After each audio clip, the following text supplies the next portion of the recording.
Graça e paz, sejam todos bem-vindos no nome de Jesus. Hoje nós estamos nessa manhã prontos para fazer o nosso devocional e quero convidar você a se juntar a nós para que nessa jornada nós permaneçamos até o fim. E hoje nós estamos começando a segunda carta de Paulo a Timóteo. Hoje nós estamos no dia 29 de outubro, né? Estamos já começando a segunda carta, né? Veja, nós já estamos entrando na reta final do nosso devocional, mas tem muita coisa para a gente aprender, né? Então, quero já convidar você para juntos fazermos a oração, fazermos a leitura, meditação e adiantarmos para aquilo que nós pretendemos, que nós queremos conhecer. Quantas instruções nós tivemos com 1 Timóteo, não foi? Você aprendeu muita coisa, eu aprendi muita coisa, eu recebi grandes instruções como ministra do Evangelho, como alguém que prega o Evangelho, que anuncia o Evangelho e também que está à frente de um trabalho.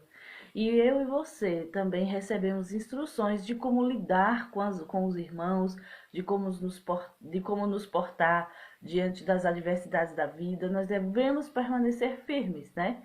E a segunda carta não vai ser muito diferente, né? Nós temos também instruções que vão nos ajudar a permanecer firme na caminhada. Nós entendemos que o objetivo dele é instruir o pastor, né, jovem pastor Timóteo. A segunda carta, gente, ela tem um aspecto assim bem triste, né, de despedida, porque Paulo estava preso. Mas primeiro vamos orar, senão já vou entrando logo no conteúdo e acabo esquecendo de orar. Beber um pouquinho de água que minha garganta hoje está muito estranha.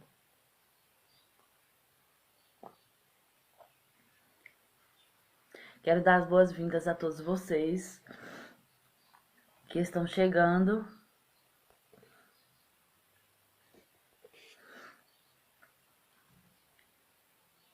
Deu para fixar? Deixa eu fixar o comentário. E pronto, agora nós vamos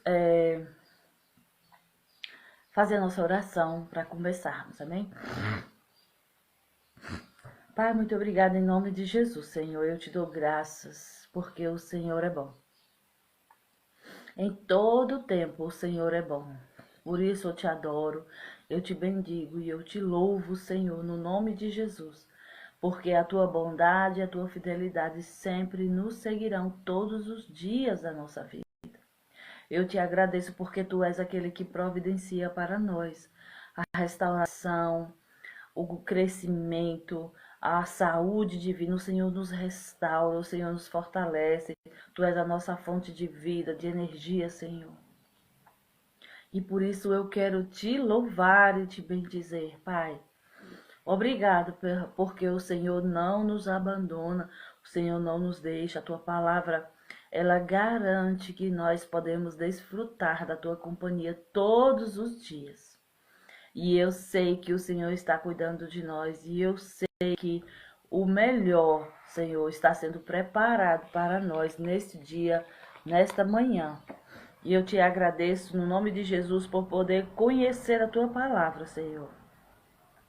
Ela traz para nós aquilo que nós precisamos. Ela traz o alimento, ela é o alimento, ela é o refrigério. Ela é a nossa rocha firme onde nós firmamos a nossa vida. Então, Pai, eu quero te agradecer pelo propósito, pela direção, por tudo que o Senhor tem feito, por tudo que o Senhor ainda vai fazer. Eu te agradeço pelos olhos do entendimento abertos, iluminados. Eu clamo o sangue de Jesus sobre a nossa mente, sobre a minha mente nesse momento, para que eu possa compreender o que está, Pai, disponível aqui na tua palavra, para que nós possamos nos alimentar, para que nós possamos nos fortalecer. Nós não queremos somente conhecer, Senhor. Nós queremos ser operosos praticantes da tua palavra. E por isso já te louvo pelo Espírito Santo, trazendo para nós experiências, situações onde nós vamos viver, praticar, executar, colocar em prática a tua palavra, Senhor. E eu te louvo no nome de Jesus. Amém. Aleluia. Gente, tô tentando organizar minha garganta aqui, que ela está um tanto estranha.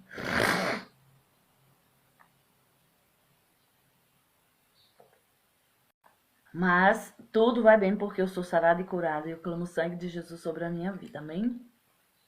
O clima aqui mudou e a gente fica com a garganta mudando também. Aqui diz assim: o pastor Adriano está dando boas-vindas, né? Está dizendo graça e paz sejam multiplicadas na nossa vida pelo conhecimento de Deus. Queridos, deixa eu fazer uma introdução a respeito da segunda carta. Vixe, aqui diz assim, ó. Que o propósito, o objetivo de Paulo escrever essa carta era exprimir um apelo carinhoso para que Timóteo viesse até ele. Eu estava começando a dizer que essa carta ela tem um aspecto, uma sensação de despedida, porque depois que Paulo foi solto daquela prisão que ele viveu em Roma, que ele ficava na sua própria casa, ele podia receber as pessoas, ele podia, né, realizar. Ele estava preso, mas era uma prisão domiciliar. Só que ele foi solto logo em seguida, né, depois de um tempo. Então ele começou a fazer viagens. E depois da perseguição do Nero, né, depois da grande perseguição que a igreja sofreu, ele foi preso novamente. Só que agora ele veio para uma masmorra, né? Ele veio um ambiente, segundo estudiosos, segundo pesquisadores, eram de mais ou menos 7 metros de diâmetro, de modo que ele tinha que permanecer ali e ele sabia que a sua vida estava, né, por um fio diante de tanta perseguição. E a preocupação dele, sabendo disso, era instruir Timóteo e o cuidado dele era com o evangelho, né? O cuidado, o zelo era que a pureza do evangelho permanecesse.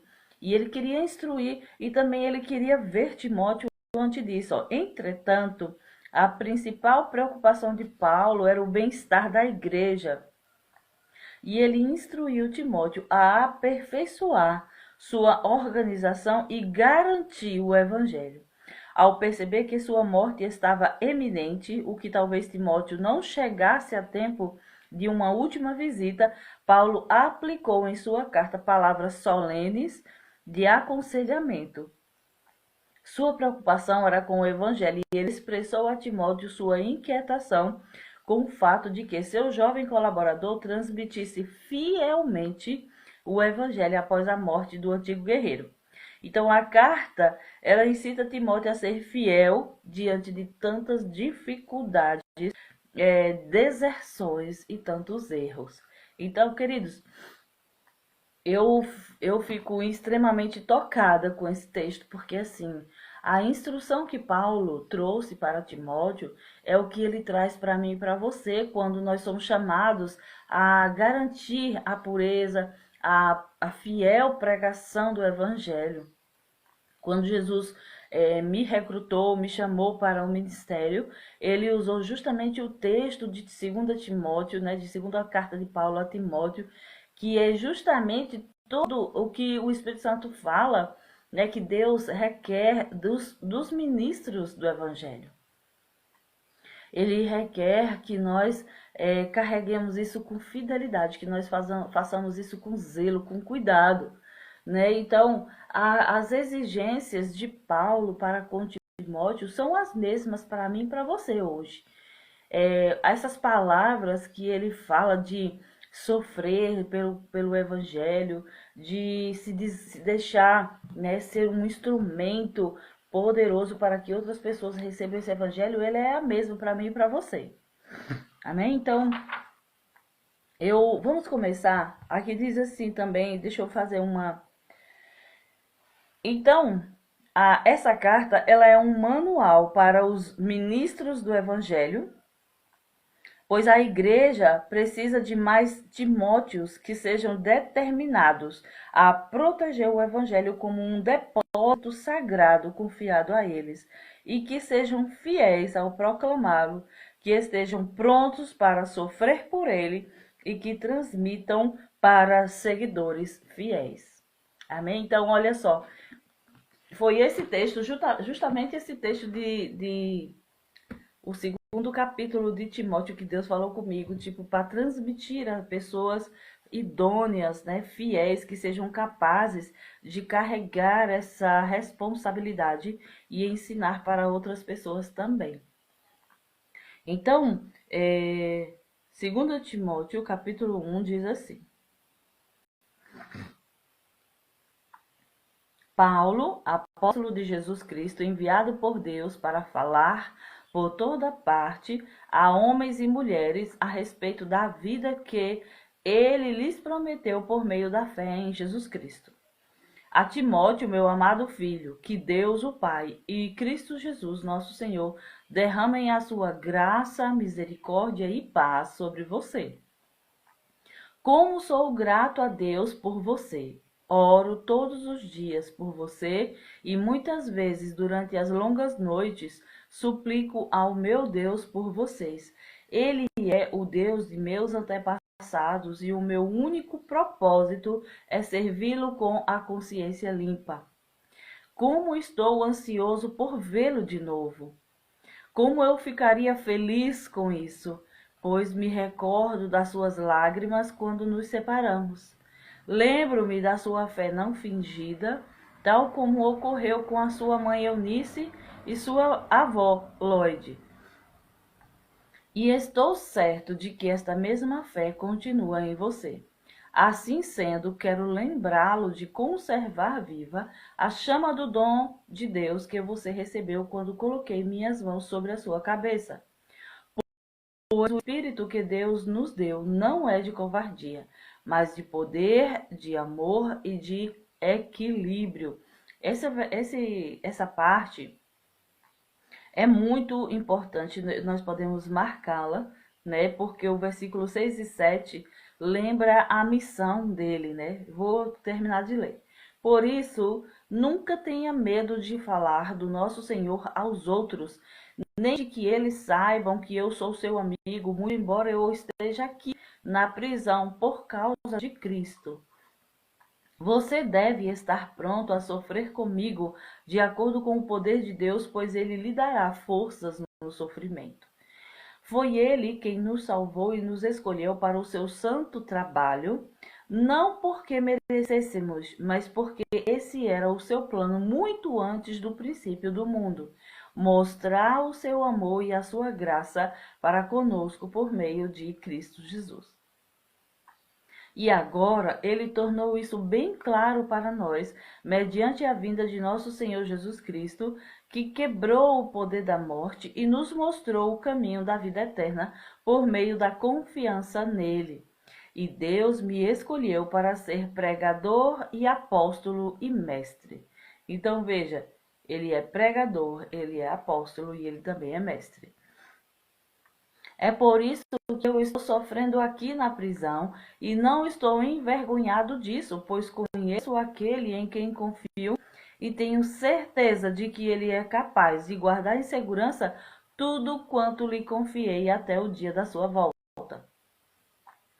Agarre-se firmemente ao modelo de verdade que eu lhe ensinei, especialmente no tocante à fé e ao amor que Cristo Jesus lhe oferece. Conserve bem a capacidade que Deus lhe concedeu e que você recebeu por meio do Espírito Santo que mora em nós. Como você sabe, todos os santos que vieram da província da Ásia me abandonaram, inclusive Fígelo e Hermógenes, que abençoe Onesíforo e toda a sua família, pois ele me visitou e me animou muitas vezes. Suas visitas me revigoraram como um sopro de ar fresco, e ele nunca se envergonhou por eu estar na prisão. De fato, quando ele veio a Roma, procurou por toda parte, tentando encontrar-me e finalmente conseguiu. Que o Senhor dê a ele uma bênção especial no dia da volta de Cristo. E você sabe, melhor do que eu, é, que eu lhe posso contar quanto ele me ajudou em Éfeso. Então, veja, é uma carta que começa já apresentando as expectativas de Paulo, né? E, na verdade, ele já dá as instruções e ele nomeia Timóteo como seu filho na fé, como meu filho amado. Então, de fato, Timóteo nasceu espiritualmente a partir da pregação de Paulo, né? E ele se torna ali responsável por esse jovem rapaz. E ele diz que ele é muito grato por ter esse jovem, né, disponível para pregar o evangelho e ele se esforça em preparar esse jovem, sabe? Ontem eu estava meditando nisso aqui e fiquei pensando. A palavra de Deus garante que nós precisamos preparar pessoas, principalmente essa foi a palavra que o Senhor me deu. Preparar pessoas que façam o trabalho depois que a gente partir. Por exemplo, o Senhor me deu a responsabilidade de pregar o Evangelho e instruir pessoas e preparar pessoas que possam dar continuidade com fidelidade, com pureza desse evangelho a outras pessoas idôneas, que elas possam também ensinar outros. Então, ele fez isso, ele se esforçou, ele focou em Timóteo, ele preparou Tito também, né? Nós vamos ver a carta de Tito também é uma carta pastoral. Ele prepara o Tito também para que ele seja um pregador, que ele continue a avançar, né, na propagação do evangelho. E eu fiquei pensando, você tem um Timóteo para preparar? Você tem uma pessoa que segue você, que acompanha você, que você possa instruí-lo para que ela possa carregar essa mensagem? É necessário, querido, que cada um de nós façamos, preparemos mesmo alguém, que nós tenhamos um Timóteo para a gente preparar, para a gente capacitar, para a gente instruir, para a gente ensinar aquilo que deve ser preservado, aquilo que vale a pena manter ali. E eu fiquei meditando sobre isso ontem à noite, porque essa é uma responsabilidade nossa. O Senhor deseja que as futuras gerações elas carreguem essa responsabilidade de levar o evangelho de forma fiel, fidelidade. Então ele fala que Deus foi quem comissionou, quem deu essa missão maravilhosa. E ele diz: olha, eu estou ansioso para te ver. Eu sei que quando a gente se despediu, você estava muito triste e que essas lágrimas eram fiéis, eram reais, eram as mesmas que eu via na sua mãe, que eu vi na sua avó, ou seja, vocês são pessoas de princípio. Veja, é uma pessoa idônea, é uma pessoa que não está no evangelho por status ou por outros motivos, mas porque ama o Senhor genuinamente. Então, esse é um dos objetivos, né, de Timóteo, que nos ensina que nós fiquemos atentos a preparar pessoas que sejam também idôneos, capazes de levar o evangelho adiante. Então, ele diz assim, ó, dessa forma eu quero lembrar você de conservar viva a chama do dom de Deus que você recebeu quando coloquei minhas mãos sobre a sua cabeça. Então, veja, olha que coisa maravilhosa. Lembra do dom. Mantenha viva a chama do dom. Reavivas o dom que está em ti. Se lembra disso. Você tem que trazer à memória isso para não viver de outra forma. Mas lembrando, eu tenho um dom, eu carrego um dom e eu tenho que fazer aquilo que Deus espera de mim.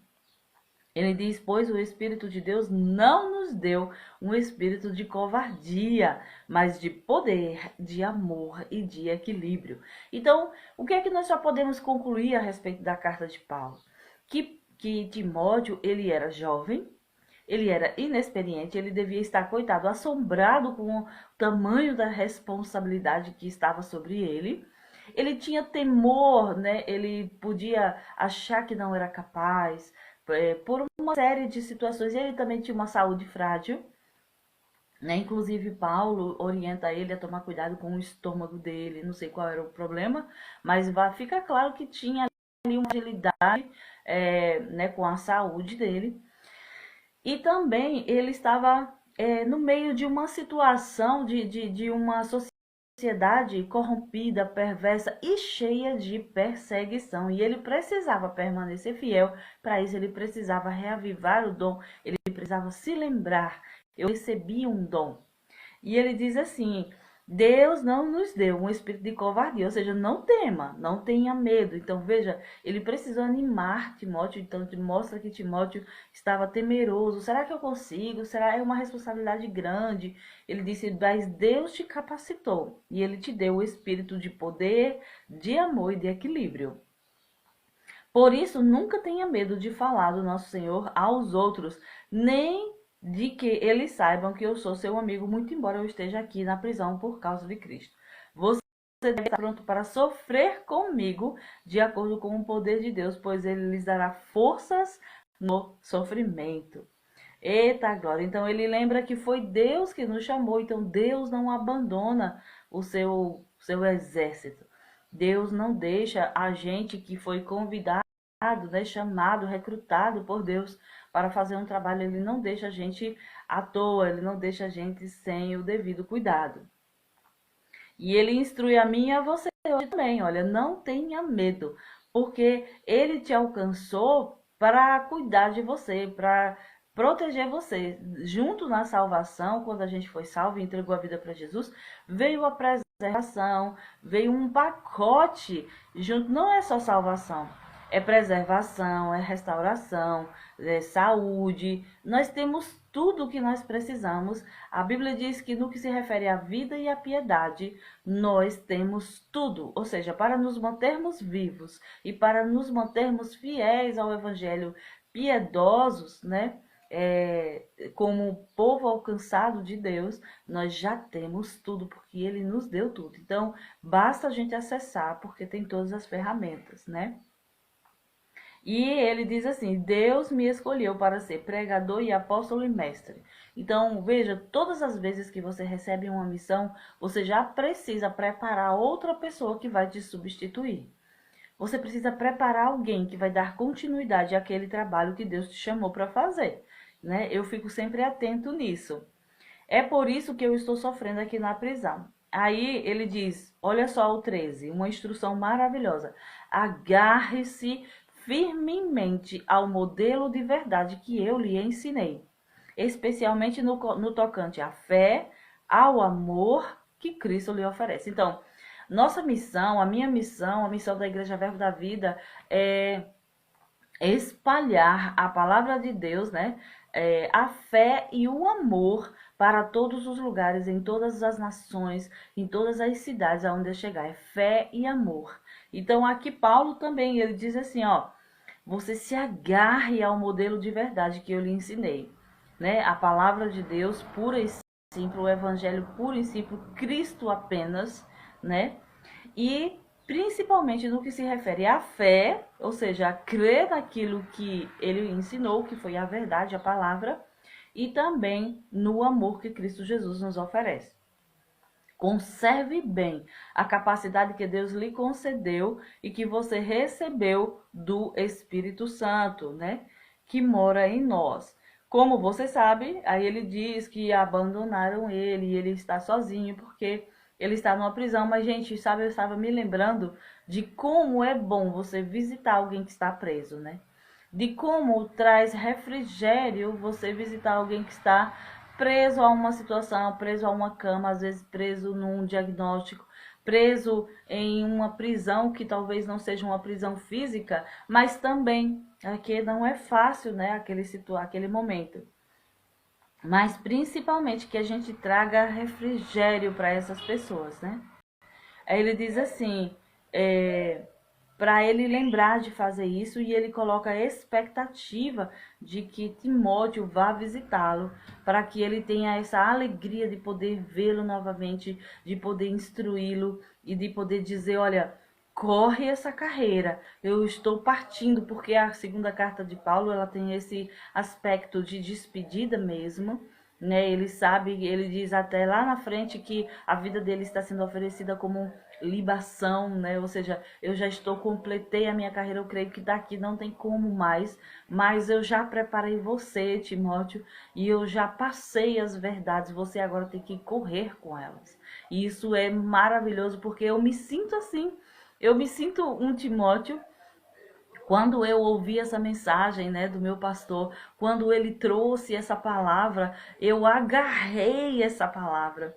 Eu disse, eu sou aquela que vou continuar. Eu disse, pastor, do jeito que o Senhor me ensinou. E todas as vezes que eu ia pregar, eu dizia, pastor, como eu prego o que? Ele pregue a palavra. Pregue a palavra, pregue a palavra. Então, o que foi que Deus fez? Deus nos enviou para cá e aqui nós estamos em Senhor do Bom Fim, preparando outras pessoas que possam dar continuidade com essa mensagem. E assim somos eu e você, né? Nós estamos aqui justamente preparando pessoas para que elas possam correr a carreira, carregando essa responsabilidade de anunciar, de propagar, de ensinar o evangelho puro e simples de Jesus Cristo, mas é um puro e simples maravilhoso que liberta, que restaura, que salva pessoas. Então, queridos, nessa manhã eu recebo de Deus a instrução necessária para o dia de hoje. Eu recebo a força, o refrigério, eu recebo o senso do propósito, eu renovo as minhas energias naquilo que eu tenho que fazer. Eu recebo tudo aquilo que o Senhor está instruindo e quero correr essa carreira para isso, para preparar pessoas que possam dar continuidade. Ele disse pessoas idôneas. Amanhã, no capítulo 2, nós vamos ler que ele vai falar justamente sobre isso, o foco de Timóteo. E eu espero você para a gente comentar, né? Quero agradecer vocês, eu quero encerrar já aqui esse capítulo e quero agradecer a companhia de todos vocês e nós estejamos juntos na leitura do segundo capítulo, porque assim nós vamos receber as devidas instruções de como nós devemos nos portar para também preparar outras pessoas para a jornada. Amém? Vejo vocês amanhã no nome de Jesus. Beijo no seu coração e a gente se vê. Tchau, tchau.